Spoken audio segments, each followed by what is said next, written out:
Yo les amis, je viens tout juste d'arriver chez Birds Bay, un des centres de revalidation des espèces à l'état sauvage, mieux connu sous le nom vachement plus court de Créaves. Leur mission est d'accueillir, de soigner et de relâcher ces espèces une fois qu'elles sont guéries dans leur milieu naturel. On part maintenant à leur rencontre pour qu'ils nous racontent leur histoire, leur quotidien et leurs besoins pour pouvoir sauver ces animaux tellement importants à l'environnement et surtout à notre survie.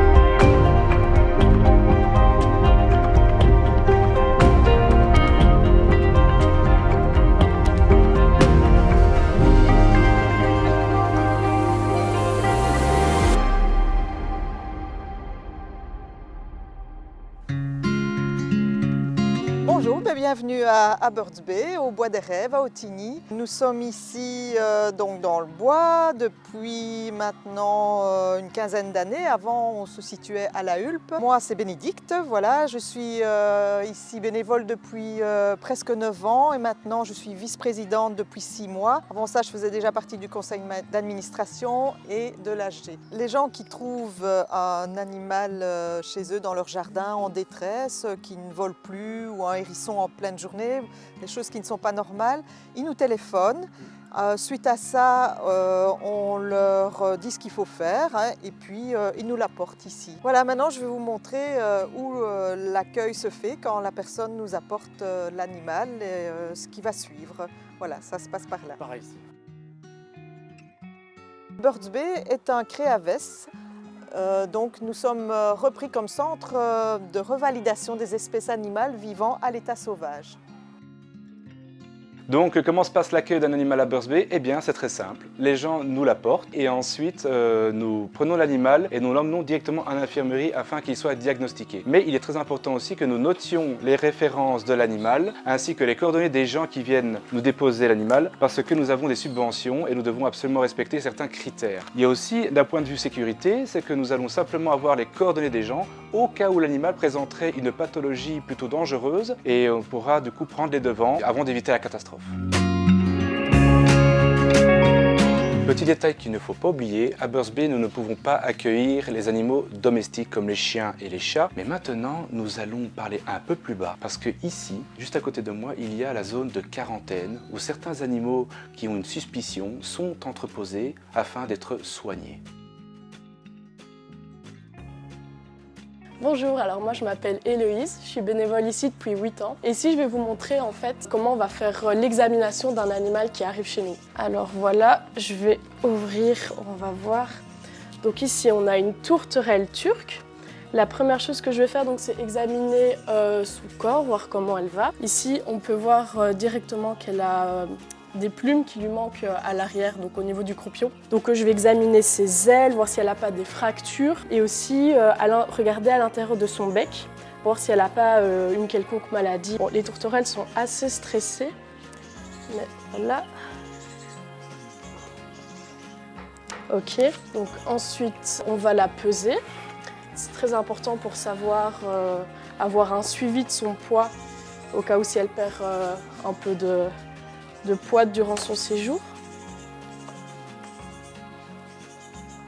Voilà, donc là elle fait 139, 140 grammes.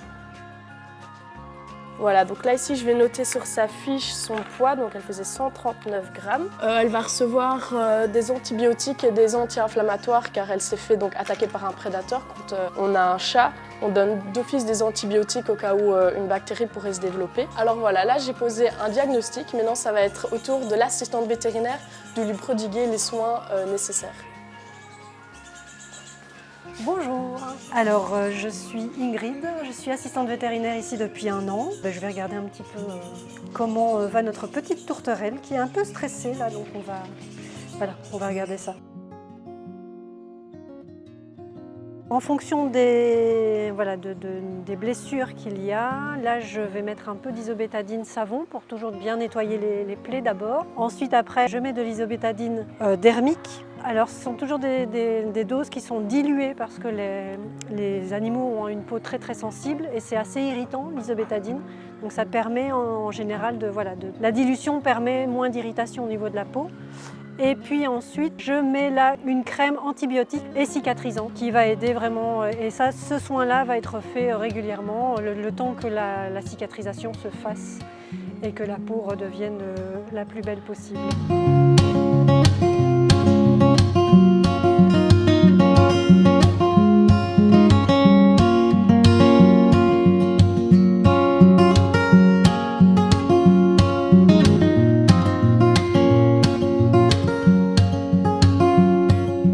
Après ici, on a les couveuses. Ça, c'est vraiment les oisillons en tout début de... Il y en a certains, ils ont à peine 24 heures. Et donc là, ils ont énormément besoin de chaleur. Donc c'est pour ça qu'ils ont des couveuses ici. Et ils y restent jusqu'à ce qu'ils aient leur plume qui leur permet de faire une remise à température eux-mêmes en fait. Et donc eux aussi sont nourris toutes les 30 à 45 minutes. Voilà, toute la journée. Et là, en général, c'est de 8h du matin à 20h le soir, au moins, minimum.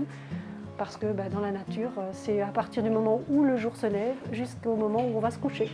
Donc voilà, c'est un peu comme ça. Et pour les nocturnes, quand on est des animaux nocturnes, on va plutôt les nourrir en fin de journée pour respecter le plus possible leur rythme naturel.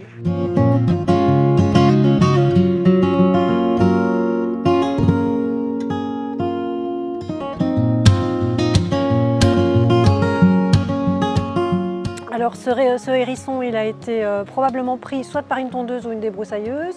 Donc vous voyez, il y a un petit peu des plaies un peu partout. Et là, ce que je vais faire, ce qu'on fait au moins 2 à 3 fois par jour, en tout cas dans son cas, c'est une réhydratation en sous-cutanée avec du sérum physiologique. C'est vraiment pour l'aider à le rebooster. Et une fois qu'il n'en a plus besoin, on arrête la réhydratation en sous-cutanée.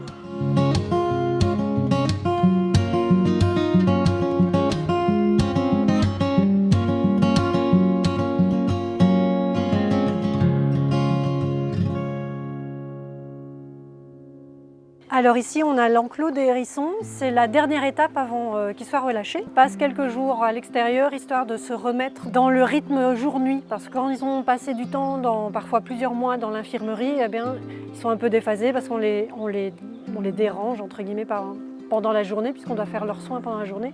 Et donc ici, ça leur permet vraiment de se remettre dans le rythme avant d'être relâchés chez des particuliers, soit les personnes qui les ont trouvés, soit chez des personnes dont on a un listing et qui ont de la place chez eux.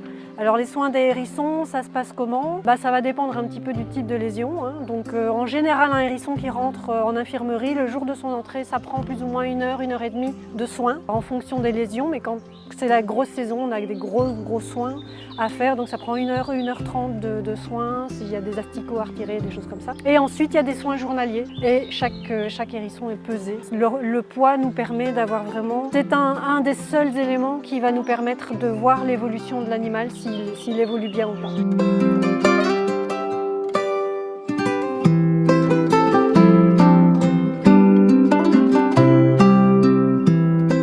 Maintenant, je vais te montrer la volière. C'est par là que se trouve nos plus grandes structures. Nous avons ici une volière de 6 mètres sur 4 qui permet d'accueillir les plus grands rapaces comme les buses ou même des faucons qui doivent être préparés à la remise en liberté. C'est en quelque sorte ce qu'on appelle un soft release. Donc en gros, on les prépare à la nature, de retourner dans la nature, à ce qu'ils se nourrissent correctement aussi. Okay. C'est très important. Ouais. Et alors quand même contrôler leur poids parce qu'il y a des animaux qui restent des fois plus longtemps parce qu'ils ont une plus grosse pathologie possible qui prennent des fois beaucoup plus de temps qu'un animal qui a eu moins de problèmes. Ici, on arrive dans une autre partie de la volière. C'est vraiment une volière qui est divisée en plusieurs parties. Il y a une plus grande partie là-bas au fond, qui est la 7e volière, et ensuite il y a 6 autres plus petites. Là-dedans, on va y avoir des faucons, des merles, des pigeons aussi. C'est vraiment des oiseaux un peu plus petits, tout simplement parce que les enclos sont plus petits. Et alors, comme tu peux le voir, il y a des trappes qui se trouvent juste ici en haut. On les ouvre, et quand les oiseaux sont prêts, eh bien, ils partent. Ah, voilà, tout simplement, c'est très simple. C'est quand ils le sentent, en fait. Maintenant, je vais te montrer l'intérieur de l'autre volière. Ah, allons-y. Je te laisse une petite surprise.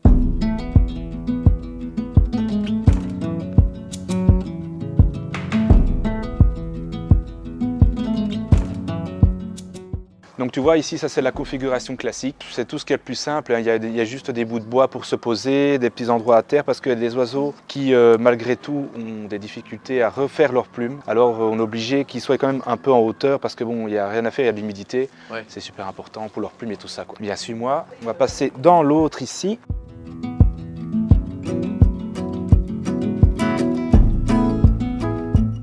Ici, tu vois, donc nous avons 2 chouettes effraies qui sont arrivées il y a un peu plus de 4 ans. En fait, elles sont tout simplement domestiques. Donc résultat, elles ne peuvent pas être relâchées dans la nature et c'est pour ça qu'elles sont ici et que nous essayons de trouver un endroit afin qu'elles puissent faire leur vie parce que bon, ce n'est pas une vie dans un centre hein, et puis bon, c'est toujours mieux qu'on puisse les placer comme ça on peut libérer l'enclos. Ici derrière moi, donc il y a le mâle qui guette, hein, il est très aux aguets. Généralement, il n'est pas dangereux du tout. Il y a toujours possibilité d'avoir une interaction avec eux. Petite anecdote, si vous avez pu le remarquer, c'est qu'il n'y a pas un seul bruit de battement d'aile. Non, c'est vrai. C'est le rapace vrai.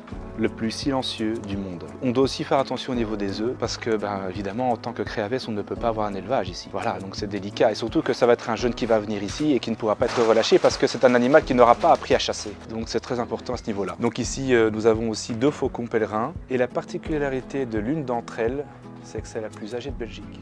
À quel âge? Elle a 19 ans. Ah ouais, pas mal. Elle a 19 ans et elle a mis au la moins... moyenne d'âge? La moyenne d'âge dans la nature, il faut compter au moins 15 ans. 15 ans, 16 ans peut-être. Et alors, elle a engrangé au moins 35 petits. Et si je me rappelle bien, elle a niché à la basilique de Bruxelles. Voilà, donc elle vient de par là, elle a eu, bon, avec l'âge évidemment, hein, elle n'a plus autant les réflexes, elle a eu un mauvais choc je pense, et depuis elle ne sait plus voler, donc elle est en pension chez nous. Voilà.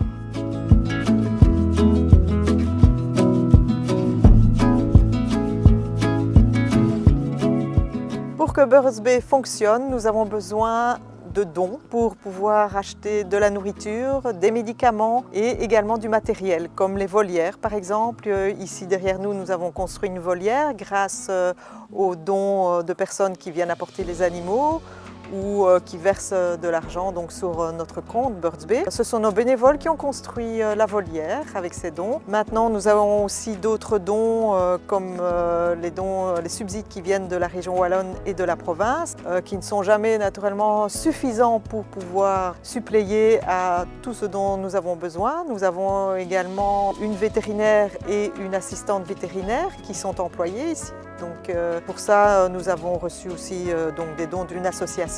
Maintenant, nous avons aussi besoin de bénévoles. Régulièrement, nous faisons appel à des bénévoles. Tout ça peut se faire via notre page Facebook. Vous pouvez la consulter, Birds Bay, sur Facebook, c'est très simple. Là aussi, vous pouvez voir comment, si vous le désirez, nous faire un don.